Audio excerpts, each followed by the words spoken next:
नमस्कार दोस्तों, मैं अंकुर उपाध्याय स्वागत करता हूं आप सभी का आपके अपने YouTube channel share market analysis में। दोस्तों, जिस शेयर के बारे में मैं बात करने जा रहा हूं, इस स्टॉक ने बोनस अनाउंस करा था और ये कॉर्पोरेट एक्शन होने वाला है, इसी की आप सभी के लिए अपडेट है। कौन सा शेयर है जिसको खरीदने से आपको बोनस मिल सकता है? लेटेस्ट बोनस पेइंग स्टॉक है ये, एंड कहीं ना कहीं ये आपको लास्ट जो मंडे आने वाला है वो लास्ट डे होगा अगर आप बोनस के लिए एलिजिबल होना चाहते हैं तो। यानी कि जिसने ऑलरेडी खरीद रखा है वो तो एलिजिबल है ही है, लेकिन अगर आप भी एलिजिबल होना चाहते हैं तो अगर आप मंडे को खरीदते हैं तो आप भी बोनस के लिए एलिजिबल है। सबसे पहले स्टॉक का नाम मैं आपको बता दूं, स्टॉक का नाम है गेल, गैस अथॉरिटी इंडिया लिमिटेड। इस कंपनी ने हर 2 शेयर पे 1 शेयर बोनस जारी करने के लिए अनाउंसमेंट करी थी एंड कंपनी की रिकॉर्ड डेट जो है वो 7th ऑफ सितंबर की है, यानी कि 6 सितंबर जो इसकी एक्स डेट है। तो आपके लिए 6 सितंबर जो है लास्ट डे होगा। एंड आज के सेशन में बात करूं तो 3 सितंबर है, कल 4th है एंड मंडे 5th है, यानी कि 5 सितंबर आपके लिए आखिरी दिन होगा अगर आप बोनस के लिए एलिजिबल होना चाहते हैं तो। अब इस स्टॉक के बारे में जानकारी लें तो स्टॉक लगभग कल के सेशन में 135 के लेवल्स पे क्लोजिंग देता हुआ दिखा है। क्लियरली मेरे हिसाब से सबको समझ में आ गया होगा कि किस किस को बोनस मिलने वाला है, जिसने ऑलरेडी खरीदा है उसको एंड जो मंडे को खरीदेगा उसको। अब बोनस से पहले इस स्टॉक में कहीं ना कहीं एक्शन होता हुआ भी दिख सकता है आपको। अब मैं इसका स्टॉक का फ्रेश प्राइस आपको बताने की कोशिश करता हूं, यानी कि जो बोनस के बाद यानी 6 सितंबर यानी 6 ऑफ सितंबर को जो प्राइस होगा वो क्या हो सकता है वो मैं आपको बताता हूं। अभी फॉर एग्जांपल हम लोग अज्यूम कर लेते हैं स्टॉक मंडे के सेशन में 140 रुपीज पे क्लोज होता है एंड आपके पास स्टॉक के 100 शेयर्स हैं। दैट मींस आपने जो है 14,000 का निवेश करा है, ठीक है। अब 100 शेयर्स पे आपको 50 shares company as a bonus देगी, क्योंकि हर 2 शेयर पे 1 शेयर बोनस है, तो 150 शेयर्स आपके पास टोटल हो जाएंगे। आपका निवेश 14,000 का था एंड अब आपको 14,000 को 150 से डिवाइड करना है, क्योंकि आपके पास अभी 150 शेयर्स हो चुके हैं, लेकिन आपकी वैल्यू नहीं बढ़ेगी क्योंकि उसी प्राइस में स्टॉक का प्राइस भी डेप्रीशिएट होगा उसी रेशो में। तो मैं 14,000 को 150 से डिवाइड कर दूंगा तो मेरे पास निकल के आएगा फ्रेश प्राइस, जो कि एक्स डेट वाले दिन ट्रेड करेगा।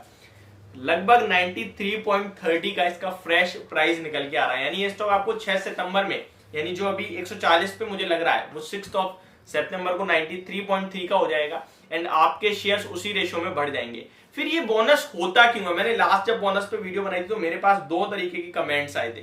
ये बोनस होता क्यों है और बोनस और स्टॉक स्प्लिट में क्या फर्क होता है, केवल नाम अलग है, तो इसको मैं आपको समझाने की कोशिश करता हूं।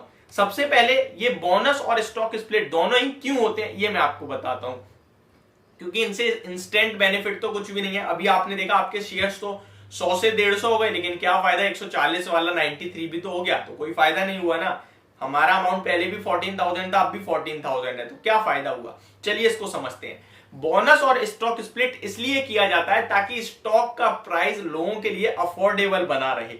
अब आप कहोगे यार 140 का प्राइस भी अफोर्डेबल है, 93 का और अफोर्डेबल, तो फिर ये तो ऑलरेडी अफोर्डेबल था, फिर क्यों? बट सरकारी कंपनी क्या है कि छोटे प्राइस को ही वही बोनस करती रहती है, बाकी इनके प्राइजेस तो बड़े होते ही नहीं है, बहुत रेयर केस में होते हैं, बहुत कम ही स्टॉक्स हैं। तो छोटे, अभी आपने रिसेंटली आरईसी में देखा, वहां भी पहले से 140 का शेयर था, उसमें बोनस आ गया, तो ये चलता रहता है यहाँ पे।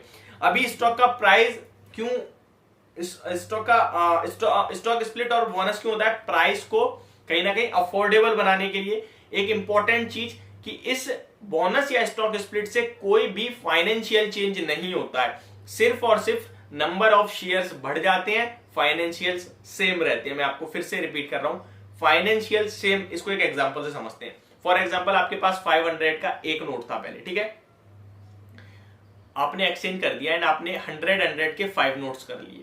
अब आपके पास कितने नोट है? 5, लेकिन फाइनेंशियल आपका वैल्यू अभी भी 500 है, सेम स्टॉक के साथ होता है, बस इनके नंबर्स अलग हो जाते हैं। अभी मान लीजिए पहले आपके पास 500 का नोट था और आपको किसी को 100 रुपए देने हो, तो क्या आप दे सकते हैं? नहीं दे सकते। एंड इसी तरीके से स्टॉक का प्राइस जब महंगा हो जाता है तो हर कोई नहीं खरीद सकता। फॉर एग्जांपल पेज इंडस्ट्री 40-50 हजार रुपए वाला शेयर है, कोई खरीदना चाहे नहीं खरीद पाएगा यार। 1 लाख की पोर्टफोलियो लेके बैठा है, आधा पैसा के सारा एक ही स्टॉक में लगा देगा वो, या फिर किसी की 50,000 की पोर्टफोलियो तो वो एक ही शेयर खरीदेगा, नहीं खरीदेगा। लेकिन भाई अगर स्टॉक 1000 रुपए पे आ जाए तो क्या होगा? पब्लिक खरीद सकेगी। तो ये इसलिए अफोर्डेबल बनाने के लिए होता है। अब बोनस और स्टॉक स्प्लिट में फर्क क्या है ये जानते हैं दोस्तों। बोनस और स्टॉक स्प्लिट में एक छोटा सा फर्क है, लेकिन ये बहुत बड़ा इंपैक्ट है। करता है स्टॉक पे। जो स्टॉक स्प्लिट होता है ना, वो कोई भी कंपनी दे सकती है। कब तक? जब तक उसकी फेस वैल्यू 1 पे ना आ जाए। फॉर एग्जाम्पल, हर शेयर की फेस वैल्यू होती है, किसी की 10 होती है, किसी की 100 होती है, किसी की 5 होती है, किसी की 2 होती है। 10 की फेस वैल्यू का मतलब है कि वो अपने स्टॉक को एक शेयर के बदले 10 शेयर तक ले जा सकते हैं। 5 की फेस वैल्यू का भी मतलब इसी तरीके से एक शेयर के 5 शेयर कर सकते हैं। 2 की फेस वैल्यू का मतलब है कि एक शेयर पे एक शेयर और दे सकती है कंपनी, ठीक है। अगर इनकी फॉर एग्जांपल कोई ऐसी कंपनी जो पेनी स्टॉक है, 10 रुपए पे ट्रेड करता है, 500 करोड़ का मार्केट कैप है, लेकिन 10 की फेस वैल्यू पे ट्रेड कर रहा है, तो वो स्टॉक भी स्टॉक स्प्लिट कर सकता है, बेशक लॉस कर रहा है। बोनस में क्या होता है, अब आप मान लीजिए 1 की फेस वैल्यू आपकी, तो अब आप बोनस, अब स्टॉक स्प्लिट कर ही नहीं सकते, क्योंकि आपकी ऑलरेडी फेस वैल्यू 1 पे आ गई है, ठीक है। लेकिन अब आप बोनस दे सकते हैं। बोनस की क्रेडिबिलिटी होने के लिए आपकी स्टॉक की, आपकी बैलेंस शीट में कैश रिजर्व्स होना मस्ट है। यानी कि बोनस हर कंपनी नहीं दे सकती है। अगर उसके पास बैलेंस शीट स्ट्रांग नहीं है तो वो बोनस नहीं दे सकती। हमेशा याद रखें, अगर स्टॉक स्प्लिट हो रहा है तो उसको ज्यादा महत्व ना दें, लेकिन अगर बोनस हो रहा है तो उसे एक इंपॉर्टेंस दें। वो आपको बताती है कि मेरी कंपनी स्ट्रांग है। तो ये डिफरेंस होता है। तो यदि मेरी पूरी वीडियो होप आपको सब कुछ आज समझ में आ गया होगा। Thank you so much for watching this video.